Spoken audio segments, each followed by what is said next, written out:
Hello, everyone, and welcome to Digital Lift's third annual Day of Equity. As many of you know, because you're returning, this is an action-packed day of back-to-back webinars, and this is our second. We're very excited to have Mel Canning here from the Better Business Bureau. We want to just make a couple of administrative announcements before we get going.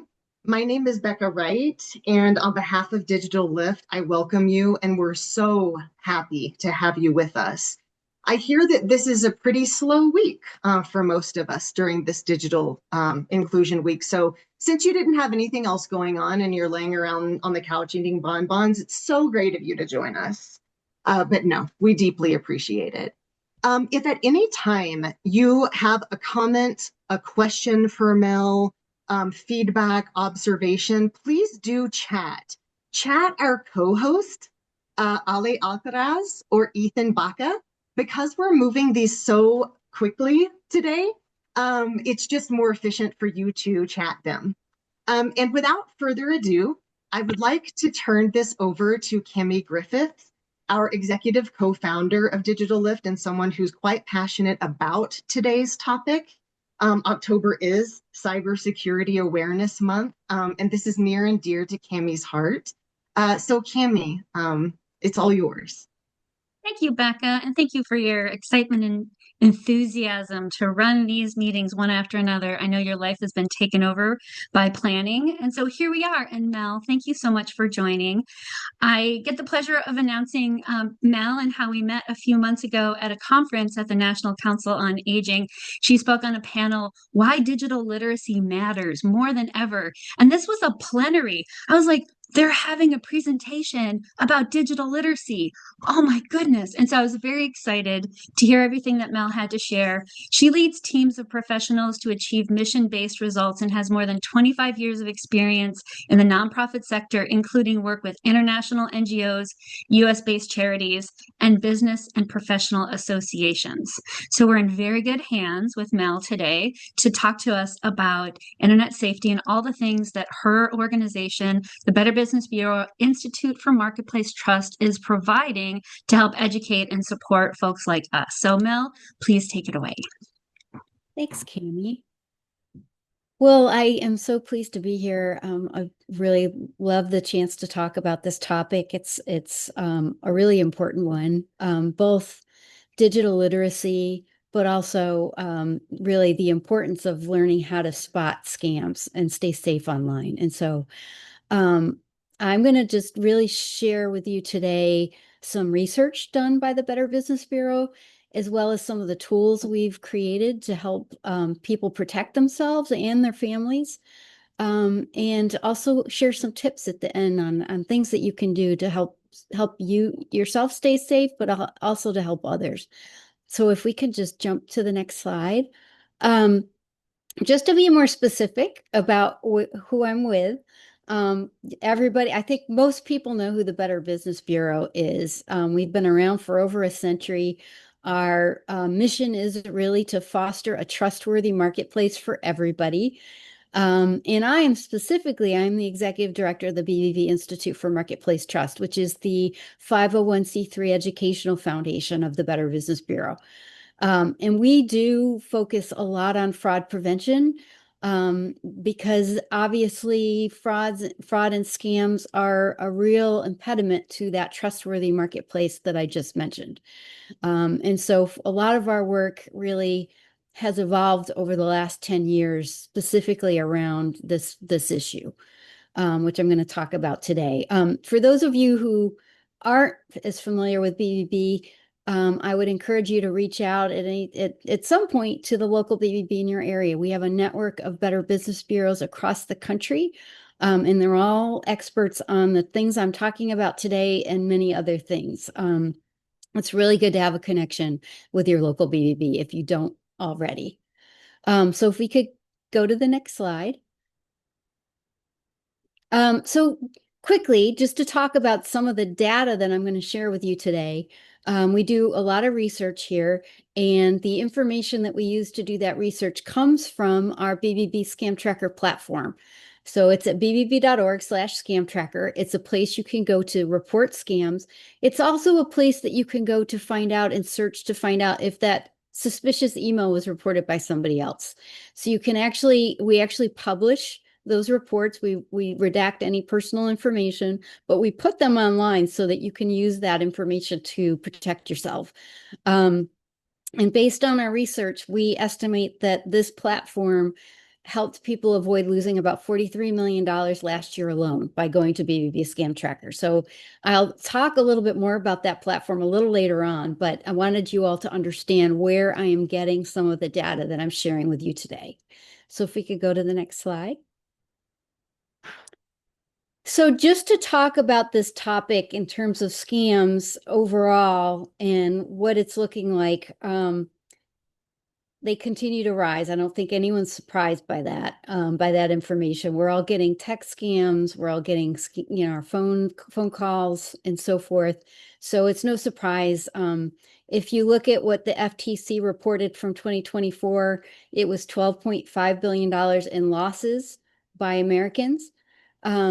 However, one of the biggest issues when we look at research around scams is the fact that it's incredibly underreported. So we only know about what is actually reported to us, and that 12.5 million comes from reports. However, we know that a significant number of people do not report scams when they are targeted. And so that next figure is that next bullet point, which is jaw-dropping, I know, is an estimate that was done by the FTC based on what was submitted in 2023.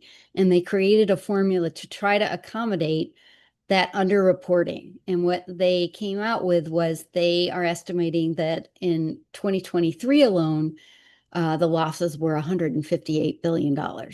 So it's kind of staggering how much money is being lost. I'm going to dig in on some of the ways that that money is being lost today. So if we go to the next slide. So before I dig in, one thing I want to encourage all of us to think about a little bit is we hear about scams a lot. We hear about a lot of jaw-dropping figures like what I just shared with you. And one of the things that I've found over the years and we found in our research is that we all seem to think that everyone else is more vulnerable than we are.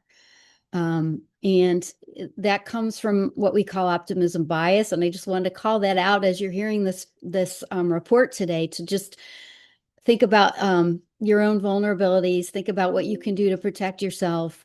Optimism bias is a good thing because it's something that has evolved as part of being a human, where we try to rationalize what our own vulnerability is. Unfortunately, when it comes to fraud, it's not helpful because we're rationalizing and telling ourselves we're not as vulnerable, and that's not as helpful as it could be. And I wanted to just call that out to let you know that there are also a lot of stereotypes, that there's certain people that are more vulnerable than others. And the reality is everybody is being targeted and everybody is being impacted. Now, how different age groups and so forth are being targeted varies, and I'm going to share that with you today. So if we could go to the next slide.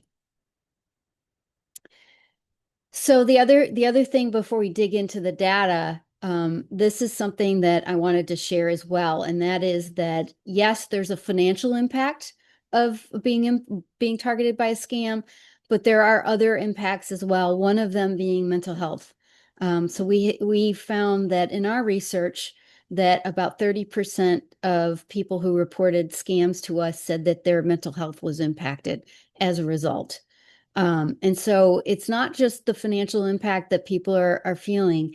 There are many other impacts. Their relationships could be impacted.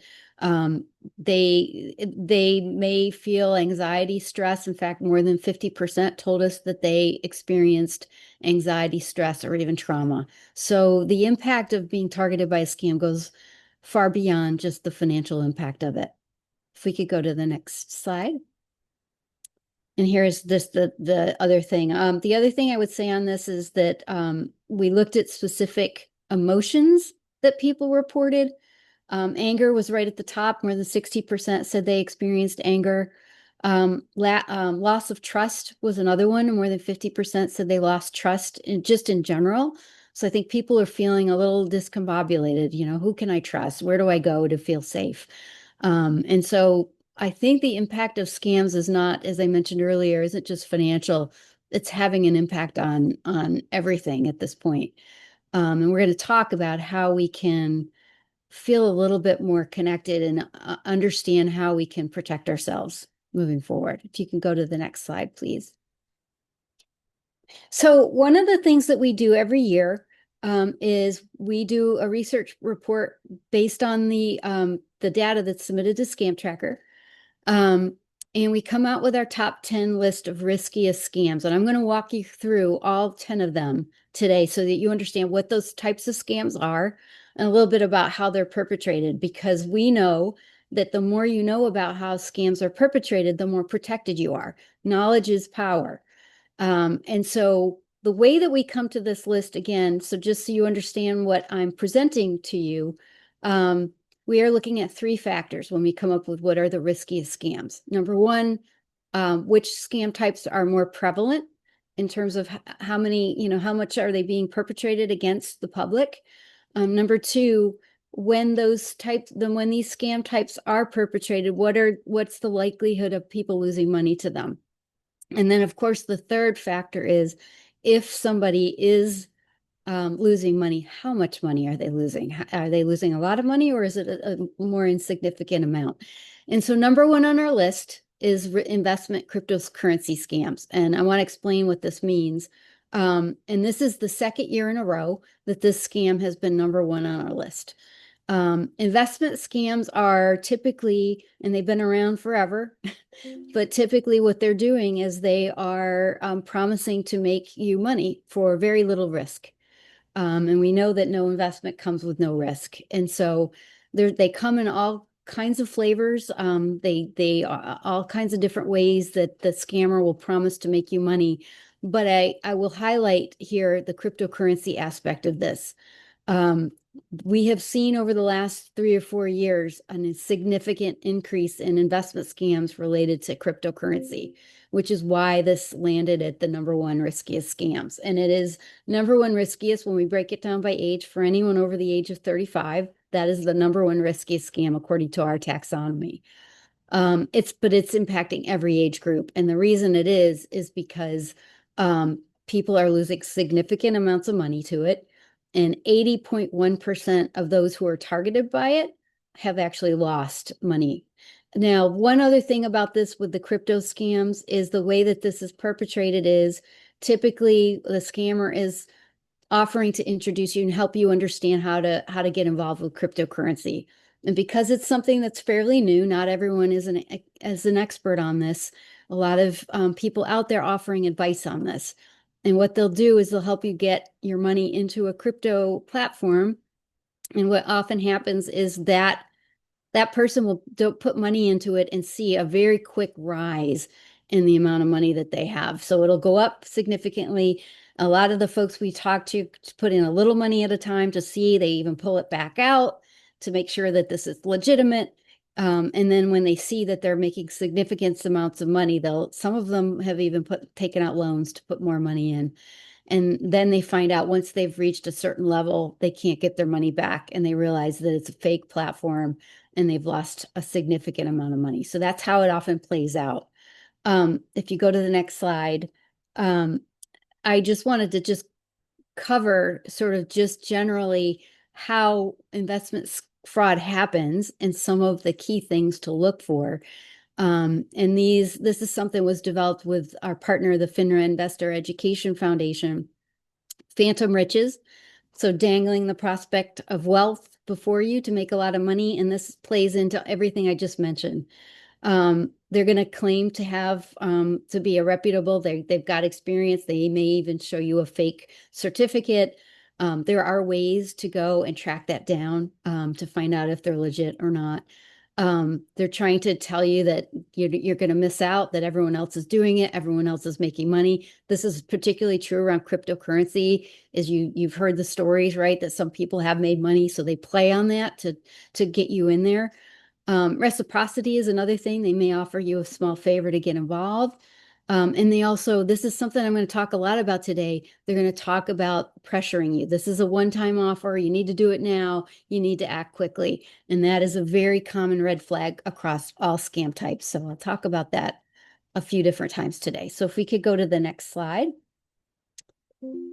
So our second riskiest scam that I wanted to talk about is those job or employment scams. And this is those too good to be true job offers that come in. And a lot of times it comes with a remote job offer. You get to work from home. It's a good pay opportunity, flexibility to work when you need to. And I would say just another point on this, in our survey research, we found out that the number one reason people actually engaged with these scams is because of that remote opportunity. That was the number one thing that attracted them. This is particularly impacting younger people. And the way that over the years that it's happened typically is, hey, you've been hired. They do an online remote interview with you.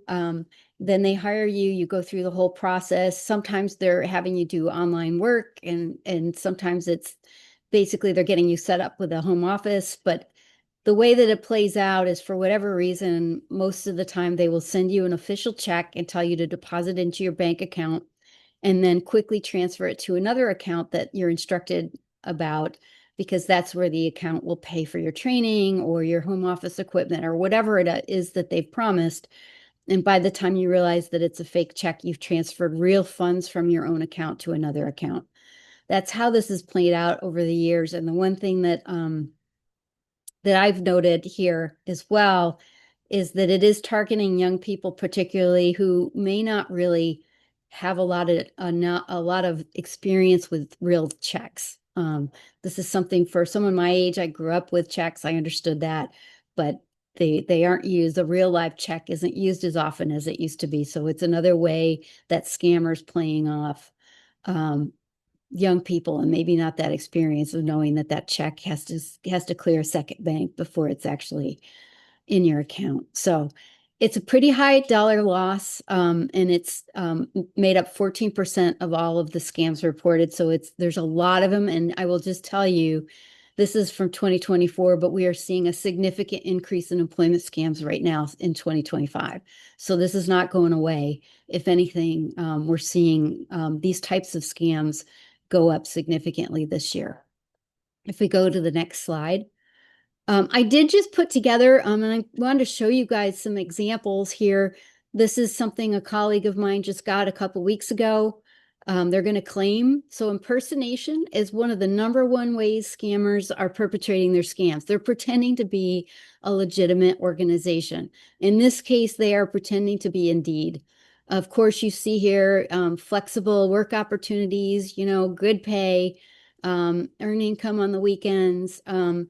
And so this is how it starts. A lot of these too good to be true job offers. And I wanted to give you a sampling of that. If we could go to the next slide, please. So the number 3 riskiest scam on our list, and this went up a few spots this year, and it's romance/friendship scams. And I know many of you have heard about romance scams over the years. These are not new. We did change the name on our taxonomy this year because these are relationship scams. They're not just romance scams anymore. And in a lot of cases, sometimes it happens that it becomes a romantic entanglement. A lot of times, sometimes it's just a friend who's there for that person. And I talked to a scam survivor a couple of months ago about this. And what she told me was, she said, this is the one person in my life who was always there for me when I needed to talk to somebody.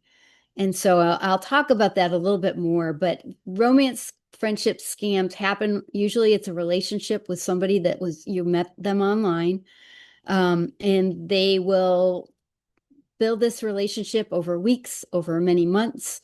And then over time, the traditional relationship scams happen when that person suddenly had an emergency and they had a situation where no one else could help, and you were the only one that could step in and provide them with support. And that's typically how it evolved. I will just tell you that this scam type is now merging with the number 1 riskiest scam, meaning that now what's happening is the romance scams are evolving into cryptocurrency scams, where after many months, this person says to you, hey, I'm making a lot of money and I can introduce you to crypto. And then it takes you down that path of losing a significant amount of money in cryptocurrency. It had the highest median dollar loss of all of our scam types. And it's really hitting older people particularly. So if you go to the next slide, how does this get perpetrated? This could be a direct message on a social media platform. That's one of the many ways that it happens. This is another way that I wanted to just highlight for you, which is we're seeing a lot of these scams start with just a random text message that is clearly meant for somebody else. So in other words, it comes onto your phone and you realize very quickly they got the wrong phone number, right? But that's intentional. The intent here is to reach out to somebody randomly and do something that encourages you to start a conversation. Because what happens is a lot of people don't want to be rude. They want to be, oh, you got the wrong number. Let me interact and let them know that they're talking to the wrong person. And what happens is you can see with this, as this conversation played out, this person is just quickly trying to keep the conversation going. And this is a really good example of how these scams start. So the recommendation here is don't even answer. Don't respond. Just don't block them. If you can, report them if you can. I just got one yesterday that was a text that said, don't be late. And I reported it. And then an hour, 2 hours later, it was the same thing, came back, don't be late. And the idea here again is to get you to respond so they can start a conversation with you and start to build a relationship. If we could go to the next slide, please. And so just a little bit more on those relationship scams and some of the research that we've done. We found that the folks who are particularly susceptible to these scams are people who are going through major life change. So what I mean by that is somebody who lost their spouse, somebody who's been through a divorce, somebody who maybe even recently retired and may be alone. We know that loneliness plays a role in those who follow through and engage with scams. And so what's happening with these relationship scams is the scammers building trust with their target. And they'll do whatever they need to do. They'll fill a gap in that person's life. So if you just recently are divorced, and you're having a hard time, they're the one that's going to be there to have that conversation with you when you need it. So they're building trust, they're building a relationship. And again, they're willing to do this for weeks or months, however long it takes for them to build that relationship so that they can then perpetrate their scam, unfortunately. So I just wanted to mention kind of how this is working and things to think about in your own life. If you're particularly lonely, if you're going through something major, just to be extra careful about interacting with people online specifically. So if we could go to the next slide. So the number 4 riskiest scam are those online purchase scams or online shopping scams, if you will. So a lot of times you're finding them on social media. So if you're scrolling through Facebook and you see an ad and it looks like a really great deal, you click on it and you go and you make a purchase. And what happens is you either don't get the product at all, or you may get a really low end version of it. So but basically most of the time you're not getting anything at all. And so the reason that this is as high on the list as it is because it makes up more than 30% of the scams that were reported to us. So they're really prevalent. And 87.5% of the people who were targeted said they lost money to this particular scam type. So again, just be careful while you're browsing social media. Be careful about any new websites that you come across. Do your due diligence. Don't just buy from a website that you haven't really checked out, just to be safe, because it's really easy for scammers to create these legitimate looking websites pretty quickly these days. The tools are out there. It's very easy to do. And even if they get taken down, they can quickly put them up somewhere else. So If we could go to the next slide. So the number 5 riskiest, those are home improvement scams. And you can see that they were riskiest for older age groups as well as for veterans. And has a pretty high median dollar loss, with 70% of folks reporting that they lost money. This typically happens when somebody knocks on your front door. They're doing a job down the street. They've got extra materials. They can give you a break on, whatever it is that they want to do, working on your roof. They'll offer up all kinds of different things that they can do for you. And what happens is you may pay them up front, and then they either start the job and don't finish it, or they just don't come back to do the job at all. This is happening quite a bit after natural disasters.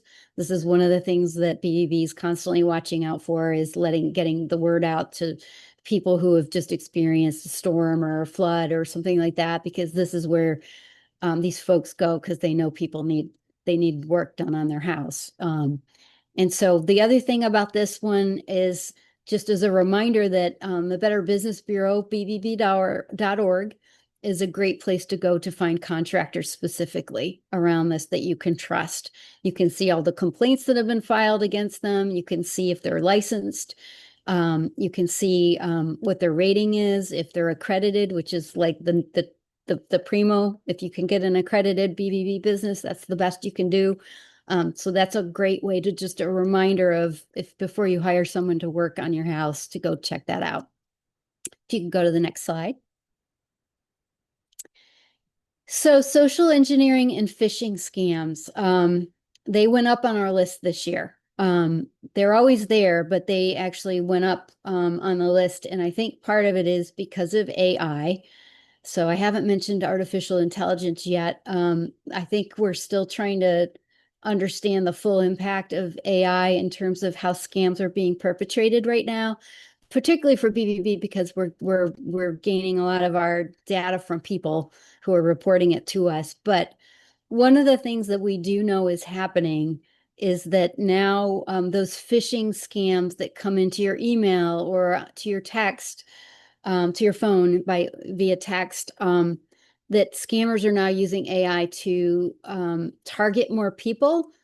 And not just that, they're being more professional about it. So in other words, they're able to use AI to send more out and personalize more of them to target specific people. And so it's becoming more and more difficult for us to spot them. They're more professional looking. They're able to correct the typos. I think in the past, a lot of the phishing scams, you could kind of look to see the typos. There's still things you can do to protect yourself, though, and I'm going to talk about that a little later. But these are basically those unexpected messages that come into your email inbox or on your phone. And typically they're asking you to click a link or to download an attachment. And they may download malware on your computer or on your phone. But the objective here is to let you know that if you get any kind of unexpected message, whether it's your bank, you don't click directly to it. You don't answer directly. You don't click anything that's directly. You go and you double check it at your account on the website and so forth. And so I'll talk a little bit more about this coming up in just a second. So if we could go to the next slide. So these are number 7 and number 9 riskiest on the list. And the reason that I put them here this way is because they're similar in terms of the tactics that they're using. And one is advance fee loan scams, and one is government grant scams. And they've been on our list the last several years. And what they're doing is they're promising you a loan without a whole lot. There's not a whole lot you have to do to get that loan. But in order to get the loan, you have to pay an advance fee. So as you can imagine, you pay that fee and then you never get the loan. Same thing with a government grant. This is a government grant that, hey, we're going to be able to provide you a grant for whatever it is, the topic that they choose. We're going to be able to give you a grant for this amount of money. You just have to pay us this fee for administrative costs. And so the message here is if either one of these were legitimate, they would not be asking you to pay a fee up front. Okay, so you're not going to have to pay a fee to get a legitimate loan. And the same with a government grant or any kind of grant. You're not going to have to pay a fee to get a grant. But this is the message.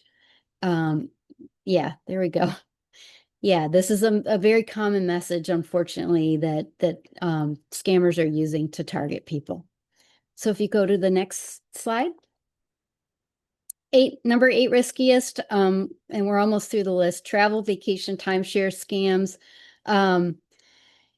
This is when, and this is really unfortunate. We've heard some awful stories of people who plan this wonderful vacation and they pay for a rental property only to get to the location and find out that it's fake, that they've paid a few $1,000s for a vacation home with their family and they have no place to stay now because it was a scam.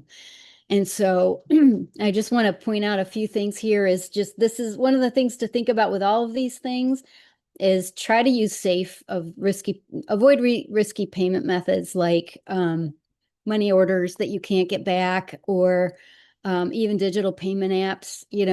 If you're going to be planning something like this, use a credit card so that you could go back and try to get your money back.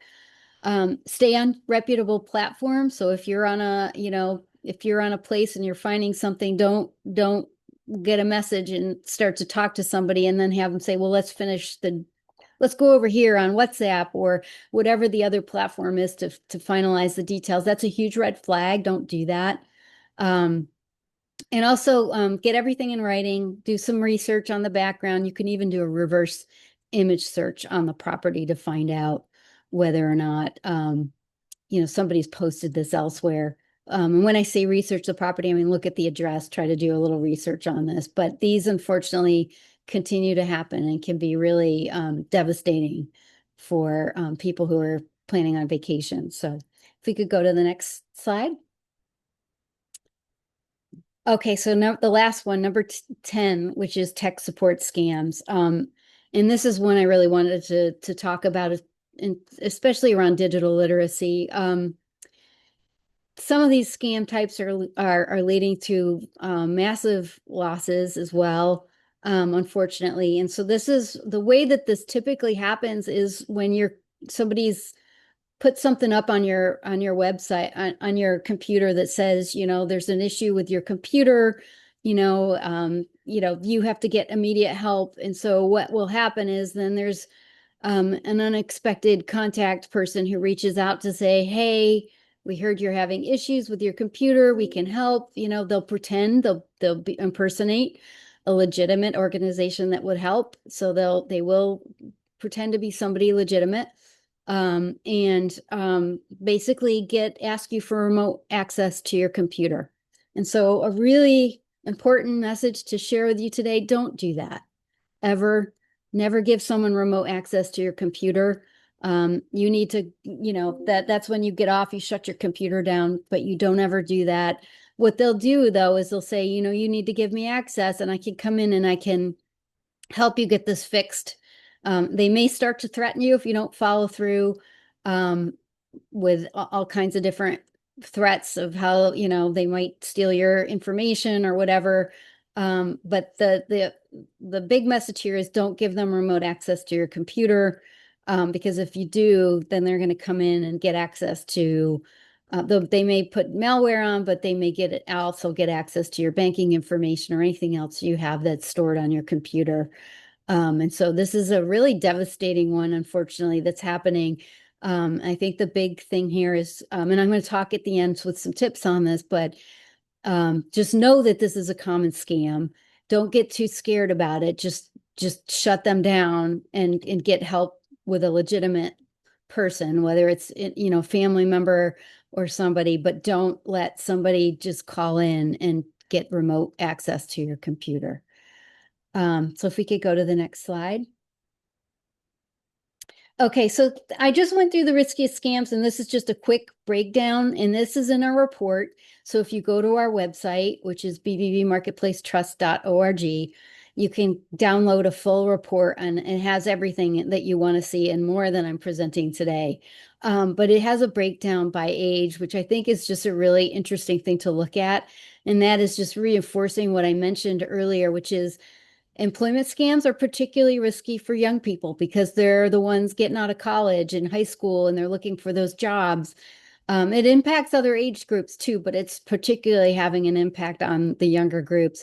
And then those investment crypto scams that I mentioned, anyone over the age of 35, that was the number one riskiest. And you can see all the different other scam types and how they sort of landed for each age group, which is really good information. We also have a risk calculator that anyone can use to sort of put in their demographic information and to understand which scam types are more likely to target you. So it's just really good information to have. If you could go to the next slide.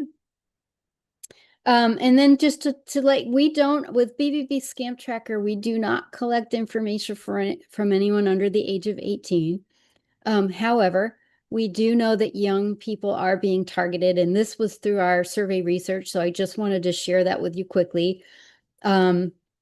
Young people, they're digital natives, right? And so they're very comfortable being online, but that doesn't mean they're safer. That doesn't mean that they've learned everything they need to know about how to avoid scams. I don't think being comfortable necessarily makes you safer unless you're taking the steps you need to do to understand how to protect yourself as part of being a digital native. And so this is a really interesting look at. We basically went through to parents to try to get a better understanding of what they were seeing in terms of how scams were targeting their children. And you can see that 22.9% of them reported having kids under the age of 18, and 9.7% said their kids were targeted by scams. You can see here mostly online, not a surprise there. But the other thing I want to point out here is that gaming platforms, Discord, which is something that I don't hear about as much, that's where some of those scammers are targeting young people. So good information to have.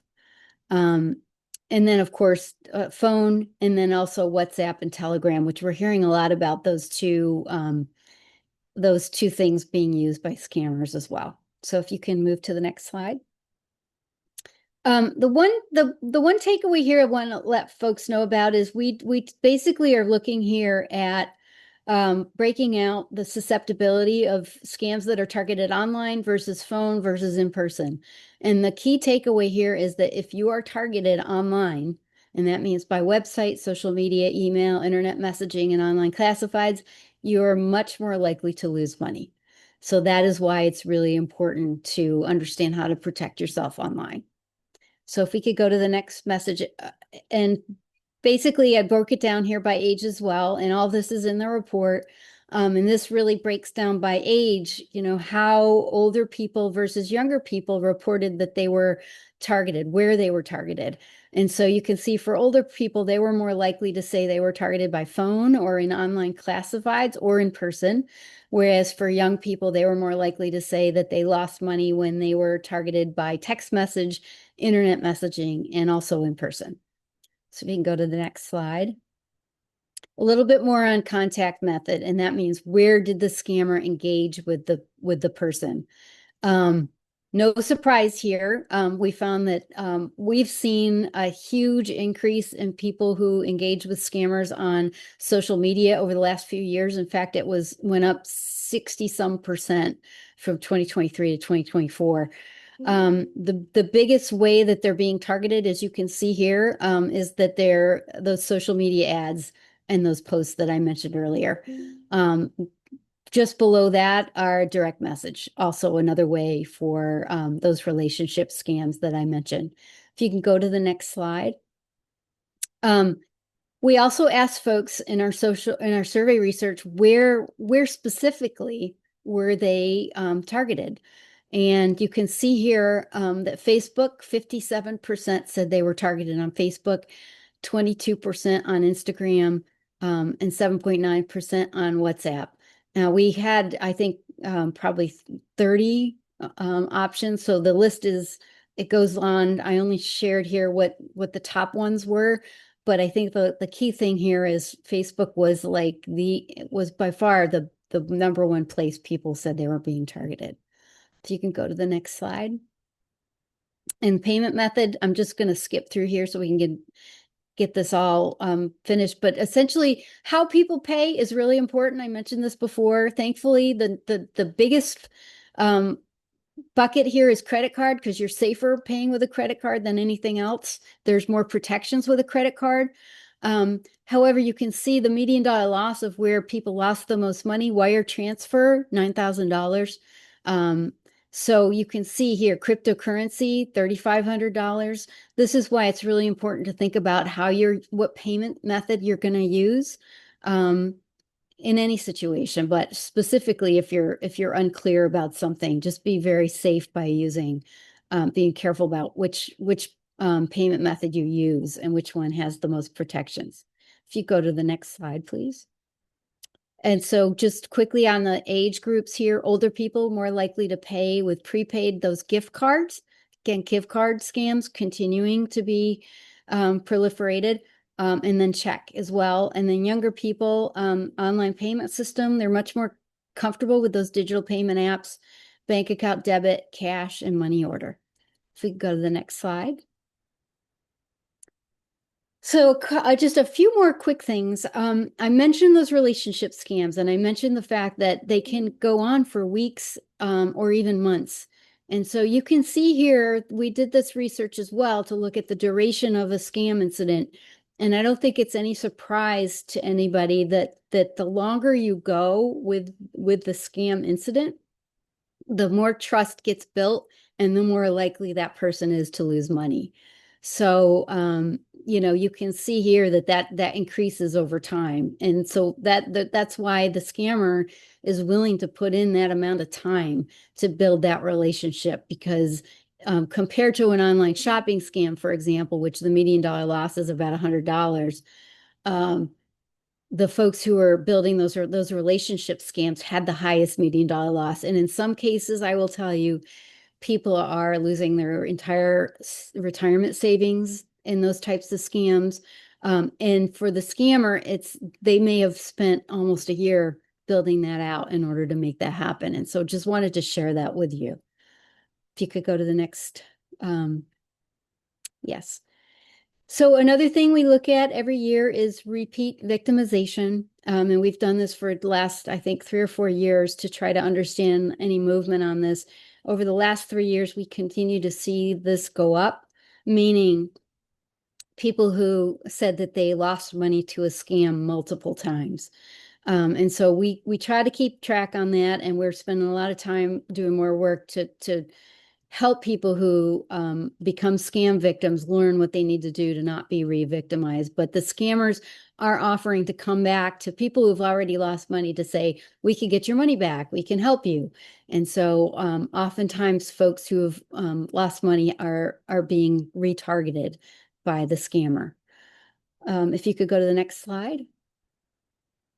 And then I mentioned earlier the life changes. I just wanted to make that point one more time, that people who have been through major life changes are they, according to our research, what was reported to us, they're more susceptible to some of these scam types. And so something just to keep in mind if you're going through a major life change, to just be really careful about any kind of major transaction that you're doing. Next slide, please. So just quickly to recap some of the red flags that I mentioned throughout this presentation.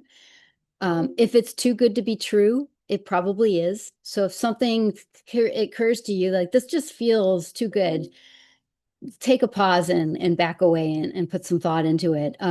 If you're being pressured to act quickly, that's a huge red flag. If they tell you that you need to act, in a certain amount of time, that's a good time to sort of take pause and reassess the situation.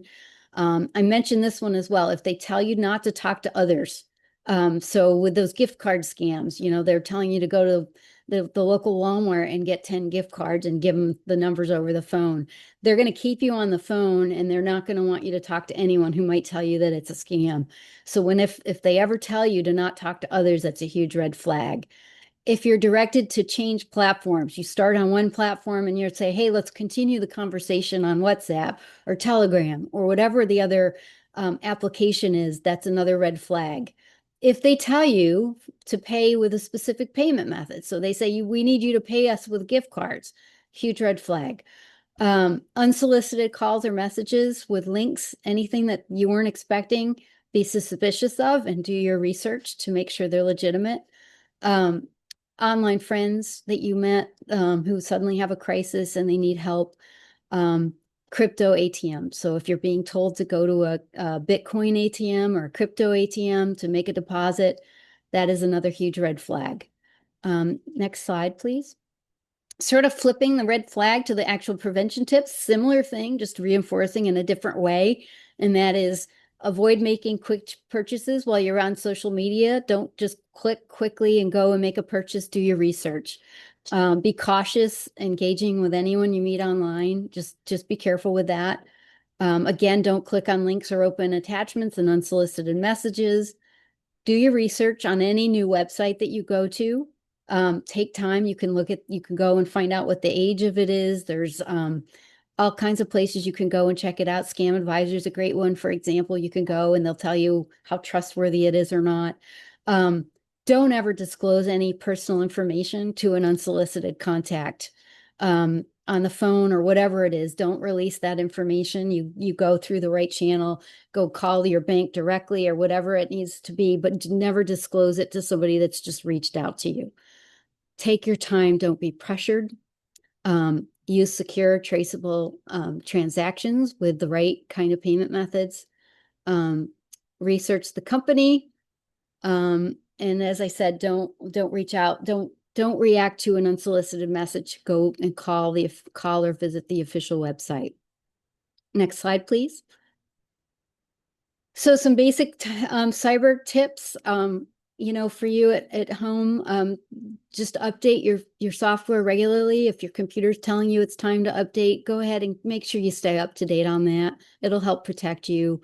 Adopt multi-factor authentication whenever you can. Again, I know sometimes it feels like that's an extra step, but it protects you. Take the opportunity to do that, and make sure you use the multi-factor authentication whenever you can. Use long, unique passwords, and don't use the same one for all your accounts. Make sure they're different. Never click on links from unexpected messages. I know I've said that multiple times. Limit any personal information that you're providing online. Back up your data whenever you can. And then if you can, store passwords in an encrypted app. So just a few basic cyber tips for you. Next slide. So just a few things. I mentioned these throughout. These are some BBB resources to have at your fingertips. We have a prevention guide. This is part of Scam Tracker. So if you go to bbb.org/scam tracker, you'll see it right up in the top corner. There's a prevention guide with explainer videos, quizzes you can take. There's a whole library of resources. There's a risk calculator you can use. You can sign up for scam alerts weekly. We send them out weekly. It keeps you on your toes so you know what's going on. We keep track of the latest trends and alert you about those. If you go to the next slide. Our scam survival toolkit. So if for some reason you do get impacted by a scam, and number one, don't be embarrassed, don't feel shame. These are professional criminals in a lot of cases that are doing these scams. So don't be too hard on yourself is the number one message here. But we do have a scam survival toolkit that will personalize and help you based on what happened to you. Will provide you very specific next steps on what to do to deal with the situation. It also provides mental health resources as well. It's a trauma-informed design. It has survivor stories. It's a great place to go if for any reason you're impacted by a scam. Next slide, please. And then just for tips, so if you have a family member or you have a friend who has been impacted by a scam, these are tips for you on how to talk with scam survivors. Sometimes we have to remember that people feel embarrassed and they may even feel shame about this, and they shouldn't. And so when we talk to folks who have been through this, Try to avoid blaming them in any way. Don't use any language that makes it sound like it was their fault. They've had somebody steal money from them, and we have to remember that. So avoid any victim blaming language. Listen to them, just actively listen to them. Sometimes people just need somebody to listen to them and hear them. Don't judge because this wasn't your situation. You don't know what you do in the same situation. Lead with empathy and then thank them, encourage them to report the scam and thank them and recognize their courage in doing that and sharing their story. And if you want to go to the next slide, I think it's the final slide. And I just want to thank everyone for being here.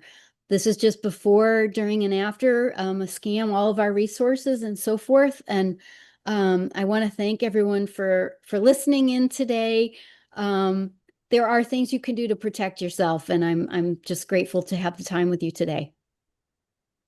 Mel, thank you so much. Oh, you had actually, these resources at the end are so helpful because we had received a couple of questions, but you addressed them of, in the field of digital inclusion and the field of digital navigation, one of the challenges these days is staying up to date with these rapidly evolving technological scams, financial scams, tapping into folks' vulnerability, which is probably at an all-time high right now for many reasons. Tapping into, personal isolation and recovery. And everyone, we will be sending out access to these resources and to this video. So it's very good to know, Mel. It's very good to have our finger on the pulse of the very latest scams and the very latest resources with the BBB.org and the scam tracker and the survival guide. I thank you so much for such a comprehensive, timely, and relevant presentation. Thank you, Mel. Thank you for having me. Everyone, as we wrap up, I know we have some repeat folks here. Our very next webinar, if you haven't registered already, in just a few minutes, it's Safer Together, Helping Communities Navigate the Online World. This is, I'm sorry, this isn't our next webinar. No. This is Digital Lift's webinar at the end of this month, October 29th. In honor of October being Cybersecurity Awareness Month, Digital Lift is actually teaming with Dart Academy to show simulations of spotting scams and to go into detail about a lot of free resources that we offer to promote cybersecurity. So please be aware, this is actually a webinar at the end of this month, October 29th. And we would love to have you join us. It will be facilitated by our own executive director and our Dart Academy partners. Here is our next session. Our very next one here in a couple of minutes is From Loss to Leverage, Building Resilient Partnerships in Times of Change.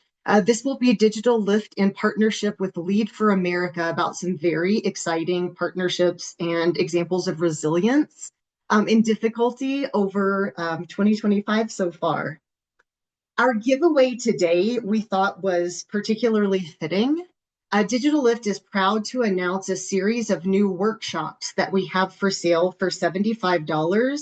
These are comprehensive workshops that give you all of the materials, all of the resources that you would need to conduct your own.